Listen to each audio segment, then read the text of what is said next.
están? Muchas gracias por ver los videos. Nunca me voy a cansar de dar las gracias porque en verdad son muchos los hermanos que nos acompañan. Siempre fue la idea al hacer estos videos poder comunicar a los más íntimos, a los más allegados, y en verdad las respuestas que tenemos nos produce una gran satisfacción y nos motiva a seguir. En este video lo que deseo comunicar es cómo ser discípulo de Cristo y qué significa el ser discípulo. Así que les propongo, como siempre, caminemos. Muy bien, como les propuse, vamos a hablar acerca de esta palabra, de este tema, ser discípulo. Siempre para mí me es grato, me hace bien compartirles el motivo por el cual trato un determinado tema. Desde los primeros videos comenté que quiero ser auténtico, quiero ser íntegro, quiero ser honesto con ustedes y por supuesto comunicar todo aquello que el Señor me ha enseñado a través de su Espíritu Santo con mucho amor, con la idea de que pueda hacerles bien, que pueda ser de provechos a aquellos que ven este video. Y mi intención es ser totalmente claro, y para eso me es importante, siento que es importante decir cómo nacen. O sea, que esto no nace simplemente de que estudie una palabra, sino que surge de hechos que uno va viviendo en la iglesia en tantos años, ya más de 30, caminando con el Señor, y es lo que quiero compartir. Este estudio nace hace muchísimos años, prácticamente en mis comienzos, en una charla, en una reunión de enseñanza que tuve. El pastor que estaba a cargo comunica que en el cielo, en el reino de los cielos, solo hay discípulos. Esta palabra a mí no hizo eco en mi interior, porque en verdad no hacía a mi identidad. Yo sentía que era un hijo de Dios, que Él me había adoptado como hijo y que de ninguna manera yo era un discípulo. El ser discípulo es una disposición de una persona que quiere aprender. Desde ya la palabra discípulo en griego significa aprendiz. O sea, es una persona que se dispone a aprender, para eso se acerca la persona a un maestro, aquel que comunica la enseñanza. Dentro de nosotros es muy importante que aquel que comunica tenga autoridad en sí mismo, y esa autoridad va a estar dada porque vamos a observar que lo que él dice lo vive. Esto lo vemos en las Escrituras, cuando Jesús termina en Mateo de dar todas sus enseñanzas, el Sermón del Monte. La gente se admiraba de su doctrina porque dice que él no era como los fariseos, que hablaba con autoridad. Y esta autoridad es interesante preguntarse cómo es que esta gente, los que escuchaban a Jesús, reconocían en él autoridad. Si él era uno más en cuanto a la vestimenta, no tenía rasgo de superioridad ninguno, era una persona más. Pero lo importante es que la gente observaba que lo que él decía lo hacía, o sea, mostraba una integridad. Y en este caso, en esta dirección, se observa mucho dentro de lo que es la iglesia, dentro de lo que me ha tocado vivir, que muchos pastores, maestros que se disponen a enseñar, a comunicar, lo hacen en una forma pragmática, en una forma práctica. Simplemente es una comunicación de una información, no hay un acompañamiento de vida, no se camina junto, no se comparte tiempos de obras donde el maestro puede comunicar con ejemplos en la vida práctica cómo se desarrolla un discípulo. Noto que en muchos casos, dados que no han podido poner por obra la palabra que ellos mismos comunican, ellos llevan una vida con una familia oculta. Yo le llamo oculto porque no la dan a conocer, se mantienen detrás en el anonimato, no dan a conocer la intimidad, y eso al pastor le quita mucha autoridad, mucha autoridad. Porque yo creo que cuando yo me acerco a una persona y como discípulo y quiero aprender, yo quiero ver el reflejo, deseo ver el reflejo de lo que él me dice en la práctica cotidiana, que es en el entorno de su propia familia. Para mí es muy importante eso, porque al ver eso yo voy a ver un fruto en él, que es un fruto del espíritu, que es amar, que se relaciona íntimamente con aquel que se acerca a él para aprender. Es importante entender que el discípulo es una persona que sigue al maestro. Nunca el maestro sale a buscar discípulos. El maestro, el pastor, camina y la oveja le sigue. Jesús dice: el que quiera ser mi discípulo, tome su cruz y sígame. O sea, siempre es la actitud que uno tiene de seguir a determinada persona porque ve en ella una autoridad. No es una escuela, no es una institución oficial donde el maestro comunica una enseñanza a sus alumnos, pero que de ninguna manera hay una relación afectiva entre el que comunica y el que aprende. En la iglesia, obviamente, esto tendría que no existir, pero lamentablemente sí existe. E inclusive los pastores, los maestros, tienen una expectativa acerca de aquellos que se acercan a aprender. Ellos en su corazón desean que aprendan para que extienda el propio ministerio al cual pertenece. Pero en verdad esto no dice la Biblia que es así. Dice que Dios constituye a apóstoles, a profetas, a evangelistas, a pastores y maestros para instruirlos en la obra del ministerio. Existe un solo ministerio, que es el que trajo Jesús, que es el ministerio de la reconciliación. O sea, Jesús, a través de su obra en la cruz y su resurrección, lo que hizo fue que nosotros fuésemos redimidos por su sangre y volvamos a tener comunión con nuestro Padre, con nuestro Creador.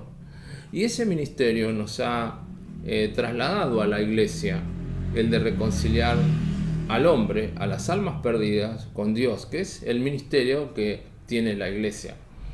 Por eso es muy importante que el discípulo sea instruido para la obra del ministerio de Cristo, no la obra del ministerio del pastor. Cuando esto se hace de esta manera, que el maestro, el pastor, forma discípulos para su obra, estos discípulos se transforman en siervos del pastor y no de Cristo. Es tan notorio esto, por lo menos en el entorno que yo me he desarrollado, porque es muy fácil observar cómo entre nosotros el discípulo es algo que se eterniza, me sale la palabra, dentro de lo que es el caminar en la iglesia. O sea, que aquel que es discípulo siempre. Y la Biblia no habla de eso. Cuando un discípulo se dispone a aprender, se supone que lo va a poner por obra. En el momento que este discípulo lo pone por obra, se transforma en un obrero. Y ahora, en este obrero, en esta persona que ha puesto en marcha la obra, que Dios le ha puesto en su corazón, que está respondiendo al llamado del Señor, ahora Dios lo va a constituir en algunos de sus ministerios, apóstoles, profetas, evangelistas, pastor o maestro, que es un trabajo que realiza Dios mientras el discípulo comienza a hacer la obra de la cual fue llamado. Todos nosotros fuimos llamados con un propósito, todos, un propósito personal. Es un llamado que se extiende hacia afuera, es un ministerio que avanza hacia afuera en función de ganar almas para Cristo. No es algo que es un crecimiento interno. Y también es muy notorio, he observado que cuando los discípulos no responden a la expectativa del pastor, Estos son literalmente desechados y se los titula que no califican. No califican. Al no calificar son dejados de lado, no son más atendidos, quedan relegados, marginados totalmente del mundo de la iglesia y de su comunicación, y quedan solo como miembros de iglesia en una silla, escuchando lo que el pastor les quiere comunicar. Yo quisiera que leamos ahora en el libro de Hechos 1:1, y dice lo siguiente: en el primer tratado, o Teófilo, hablé acerca de todas las cosas que Jesús comenzó a hacer y a enseñar. Si nosotros prestamos atención, vamos a ver que Lucas le está diciendo a Teófilo: mira, Teófilo, hablé de todas las cosas en el primer tratado de las que Jesús comenzó a hacer y a enseñar. Es interesante que Lucas se detiene a poner en orden estos dos verbos, hacer y enseñar. O sea, lo que Jesús hizo fue enseñar con el ejemplo. De ninguna manera uno comunica una información. Jesús comunicó vida, hizo y enseñó. ¿Qué es lo que nosotros los pastores tenemos que hacer? Comunicar con vida. Y el discípulo lo recibe mejor, se siente más identificado y puede ver en el pastor el amor que Dios puso por el Espíritu Santo en él, hacia él. Así que eso también implícitamente, espiritualmente, este discípulo está aprendiendo a amar a su prójimo, está aprendiendo a amar a la obra, está aprendiendo a amar a Cristo.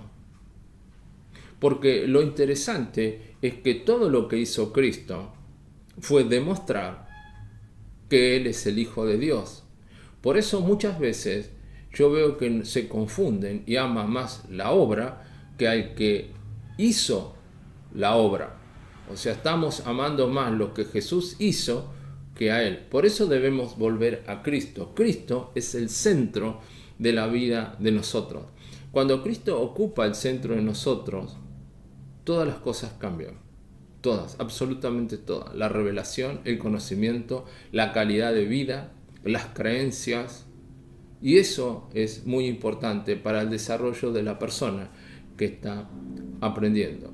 Así que yo en este tiempo lo que estoy deseando es que tú, como un discípulo, como un incipiente discípulo, si no lo estás, animarte a que vos puedas aprender. Porque el aprendizaje tiene que ser en una forma ordenada, tiene que ser en una forma donde es progresiva, para que vos lo puedas poner por obra. Y a su vez, que lo que se te está comunicando como aprendiz, tú lo puedas poner por obra dentro de tu familia para resolver el entorno familiar, para que vos puedas resolver ese entorno. Y principalmente tu entorno interior, tu ser interior. La palabra nos enseña, es mejor el que se enseñorea de sí mismo que el que toma una ciudad. O sea, lo primero que debo hacer con la palabra es trabajar en lo personal y yo tomar autoridad por el Espíritu Santo de mi carne y hacer la obra de Cristo en mí, para que a partir de ese momento yo pueda decir: ya no vivo yo, Cristo vive en mí. Esto se logra cuando uno comienza a poner por obra lo que se le comunica. También quisiera hablar acerca de la segunda parte de este primer tratado, primer versículo que toqué, que fue Mateo 28. En el 28:20 dice: enseñándoles que guarden todas las cosas que os he mandado. Y he aquí, yo estoy con vosotros todos los días hasta el fin del mundo. Amén. Jesucristo mismo, de su boca, dice a los discípulos que estaban acompañándolo, dice: enseñen a guardar todo lo que os he mandado. Enseñar a guardar es instruir con el ejemplo. Nadie puede enseñar a guardar lo que él no sabe guardar. Otra vez, nadie puede enseñar a guardar lo que no sabe guardar. Esta palabra enseñar a guardar es instruir. Y todos nosotros conocemos esta palabra en el Proverbios 22:6. Dice: instruye al niño en su camino y cuando fuere viejo no se apartará de él.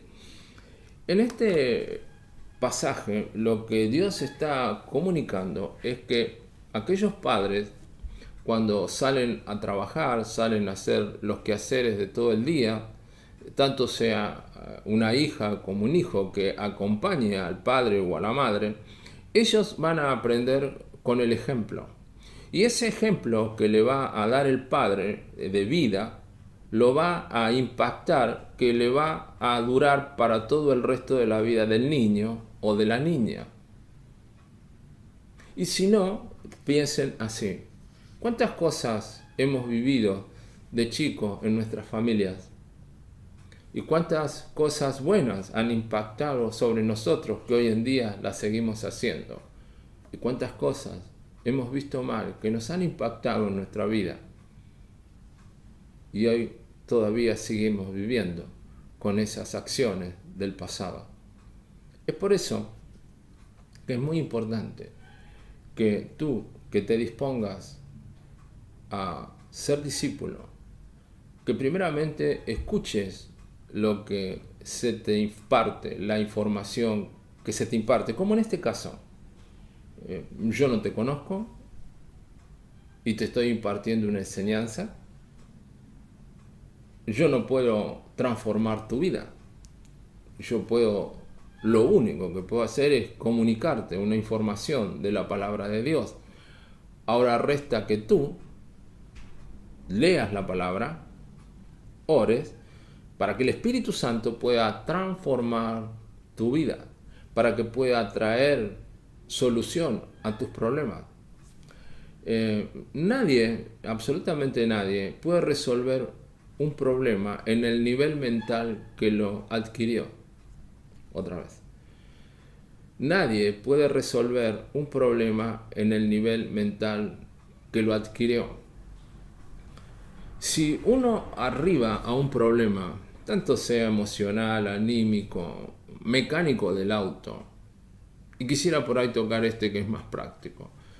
Si yo detecto un problema en mi auto y voy y trato de resolverlo y no lo resuelvo, empiezo de nuevo, trabajo, desarmo, armo y no lo resuelvo, eso significa que el nivel de conocimiento que yo tengo no alcanza para resolver el problema que tiene el auto. Entonces, ¿qué hago? Voy a un mecánico, le comento el problema y él me da un consejo. No, lo que sucede es que vos tenés que hacer esto. Al recibir el consejo de este mecánico, aumenta mi conocimiento y ahora con un conocimiento mayor voy al auto y puedo solucionar el problema. En lo personal ocurre lo mismo. Hay muchas familias, hay muchos matrimonios, hay muchas personas que tienen problemas íntimos, personales y no lo pueden resolver. Esas personas necesitan elevar el conocimiento que tienen para poder resolverlo. Y para eso está la consejería en la iglesia. Para que cuando una persona viene a uno, al pastor, tras escuchar el problema que tiene, darle una información para que aumente su conocimiento y para que él lo pueda resolver. No es fructífero darle pautas a una persona de lo que tiene que hacer. Porque uno se transforma muy lentamente en una persona legalista, dogmática, donde uno tiene la verdad y da pautas, y si vos no haces lo que yo te digo, entonces no vengas más. Lo que uno debe hacer como pastor, que es lo que hizo Jesús, y es lo que hace el Espíritu Santo, es comunicar una verdad para que la persona aumente su nivel de conocimiento y ahora con ese nivel de conocimiento pueda resolver el problema que tiene, y de esa manera el Espíritu Santo va a ir aumentando en esa persona su identidad, su validez, su valía, su autoestima, y es la única manera en que esa persona va a ser transformada. Para mí me resulta de mucho peso esto, porque lo he visto y tengo que confesarlo. He visto en la iglesia hermanos que con mucho deseo de trabajar, con mucho deseo de querer servir al Señor, pero muchas veces por una condición limitada de formación cultural, de educación, es desechado, cuando Jesús nunca hizo eso. Todas las personas que Dios trae a la iglesia, todas las personas, son llamadas con un propósito. Y el pastor tiene que tener la capacidad de discernir cuál es el llamado de esa persona para poder formarlo en esa área, acompañarlo para que él se desarrolle. Es muy importante, creo, que el entender el discipulado, el ser discípulo. Y quisiera repasar algo del Mateo 28, 20. Dice, enseñando que guarden estos discípulos que nos encomienda Jesús, todas las cosas que he mandado. Y aquí yo estoy con vosotros hasta el fin del mundo. Amén. Es bueno ver en la Escritura que esta palabra amén sale de la boca de Jesucristo. Jesucristo dice, enseñen a guardar, me dice a mí, Raúl, enseña a guardar todo lo que es mandado. Y he aquí, yo estoy con vosotros, contigo y con los que discipulas, todos los días hasta el fin del mundo. Amén, me dice Jesús, me dice a mí, amén. Si yo respondo amén, estoy de acuerdo, dice la palabra que si yo enseño a guardar todo lo que Jesús mandó, Él, en contraposición, digamos, no en contraposición, sino acompañando, dice, si tú haces esto, yo estoy contigo todos los días hasta el fin del mundo. Y Él me dice, amén. Quiere decir que si yo hago lo que Cristo me dice, Él va a estar conmigo. Y si yo no hago lo que Cristo dice, Cristo no va a estar conmigo todos los días hasta el fin de los tiempos. Eso dice esta Escritura. Eso dice la palabra. Y yo te pido que te detengas y que puedas ver esta verdad. No es que Cristo está con todos los días hasta el fin del mundo. Está con los discípulos, está con las personas que quieren seguir. Obviamente, yo, una persona que no sea discípulo, por distintas situaciones, porque no ha llegado su tiempo, va a estar llena del Espíritu Santo. Dios va a estar sobre él, lo va a acompañar, lo va a guardar, lo va a proveer. Pero en esta obra maravillosa de desarrollarse como discípulo, Dios acompaña, porque Él también en Marcos nos dice, impondrán manos sobre los enfermos y sanarán, en mi nombre echarán fuera demonios y hablarán nuevas lenguas. Y ese es el propósito. Si nosotros entendemos correctamente qué significa ser discípulo, vamos a observar que nuestra vida va a cambiar literalmente.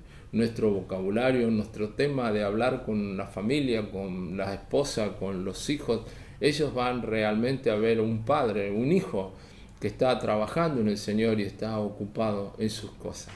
Así que en este tiempo, por esto y muchas cosas más, como siempre te pido que escudriñes la Escritura, que no te guíes por lo que yo digo, siempre escucha atentamente, lee la Escritura, ora y busca la verdad por sobre todas las cosas.